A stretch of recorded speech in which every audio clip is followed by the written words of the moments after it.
Hello you guys, I'm Musu and welcome back to DynamicTouch. Today we're just going to be doing something very simple. I'm just going to be doing a short recap of my journey so far. I know like a month ago I did a mini recap of 2-month consecutive to equal 4 months process of learning how to take care of my hair without washing it continuously. That's the last part where I kind of stopped explaining what I have been doing with my journey. But now I kind of want to refocus my goals and set myself up on the right path for the rest of the year. So everyone, over the past 2 years, I have continuously been on this heat training journey, and I can't believe it's 2 years already.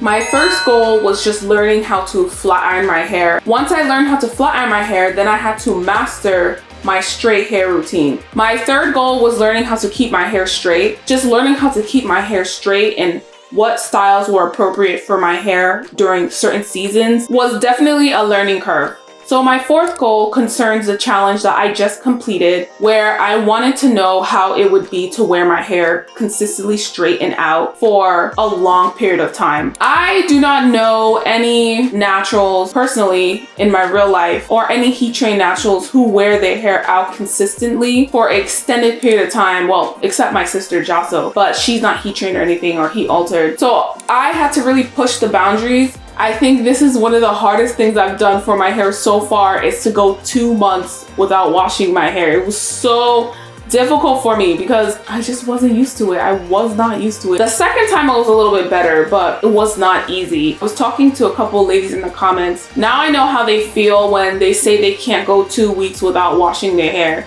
Because if my baseline for my scalp is a month, now I can imagine how it could be difficult for someone who is used to washing their hair 2 weeks or used to washing their hair every week. To then go from that to a longer period of time can be a very intense process to go through. I'm not saying other people have to do what I did. I did it because I really wanted to learn more about heat training and push the envelope, and I wanted to challenge myself. Now I need to work on the next phase, which is to be able to reach my hair goals that I've always wanted to reach. Going forward, I want to retain as much length as possible. I just want to retain, and to actually see the growth, because growth is positive reinforcement. So with that being said, here are my hair goals and my hair plans for summer 2022 and going from here on out. So as you guys saw from my last video, my ends were a little thin. So I noticed that my hair was getting thin,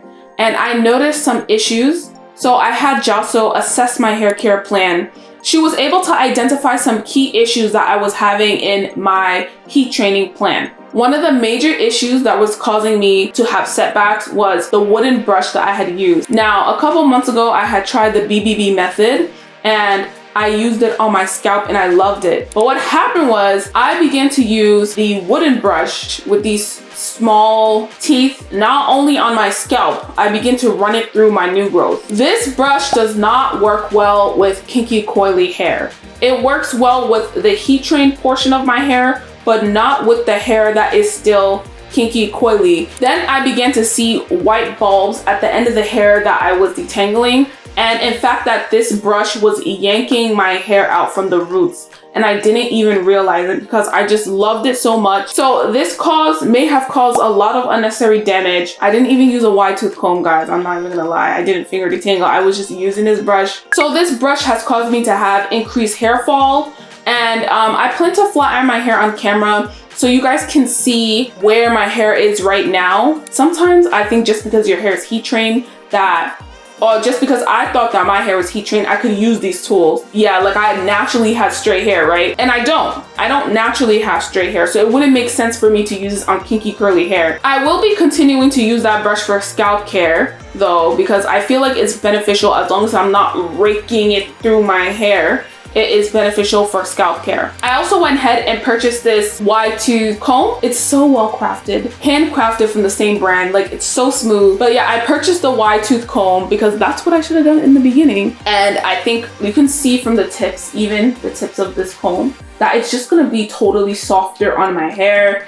And my goal is to finger detangle as much as possible before I use this wide tooth comb. The second thing that I'm going to do is I'm going to stop wearing my hair in high ponytails. because it's causing me increased hair fall. And I plan to cut out the high pony and move on to claw clips. Now, I will be looking for claw clips that do not have small teeth and do not rip out my hair. The next thing that I want to do for my hair care going forward is I want to stop being lazy. I can tell when I'm being lazy with my hair that I'm not putting enough effort. I'm not being more careful, which leads to unnecessary breakage. So going forward, I really want to give it my all. I want to give it 100%. For the summertime, I plan to switch out my bonnet for a silk or satin pillowcase and satin sheets. So my ultimate goal is to begin to phase out my thin ends, just like my sister did. She still has thin ends, but she was able to phase out a lot of her thin ends, and her hair is still growing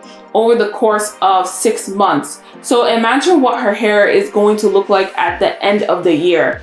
And I really admire her because she's been wearing her hair straight and she was able to phase out her thin ends. So then what about me? I'm the heat trained one. She has regular kinky coily hair and she was able to do that. So I really have no excuse. So another one of my goals is to keep my hair frizz free and non-greasy. I tried Olaplex oil. I tried almost every oil in the market, and it either weighed my hair down and my hair looked gross, or it wasn't doing enough. Here on DynamicTouch, we've come up with a couple of products.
And what this serum is going to do, it is going to provide relief from itchiness and dryness, as well as allow me to easily work through the new growth as it comes in. So for this summer, because it is extremely hot, I do plan to add tea tree. There's no tea tree in the original new growth softener serum, but just for this summer, I plan to add tea tree in order to have an extra boost and to amplify the antibacterial benefits that this serum has. I plan to use the BBB method to keep my scalp clean. I'm going to use the wooden detangling brush only on my scalp, and then I'm going to go in with a denser brush to then brush the lint, the pollution, the exfoliation from my scalp off of my hair strands. Some people use boar brushes. Now, let's talk photo shoots. If I have any photo shoots going forward, I am going to place my heat trained hair in a low bun and then put on a wig cap, and then I'm going to place a full wig over it, and I'm going to do the photo shoot. I will just rather put on a full wig, and then you can do whatever you want to the wig. I plan to embrace clip-ins. If I ever feel like my hair is just a little bit boring, like how I did before, I'm just gonna put in some clip-ins, I'm gonna put in some hair pieces and take them off at the end of the day, just to give me a little bit more volume, more life, more drama. If I need a little bit more drama in my hair that day, that's what I'm gonna do. I plan to use a Split Ender Pro once I straighten my hair on camera so that I can see where I am, you guys can see where I am, and I need to get rid of any split ends or do like a mini cut. When I straighten my hair on camera, you guys will see what's going on my hair, and then I will do a Split Ender Pro and cut off whatever I need to cut off, maybe like an inch or two, just to get my hair back on a good place. So that's it for now. If you guys want to see like bi-weekly updates, let me know down below. Thank you guys so much for watching. I hope you took something away from this video, and I'll see you guys later on DynamicTouch.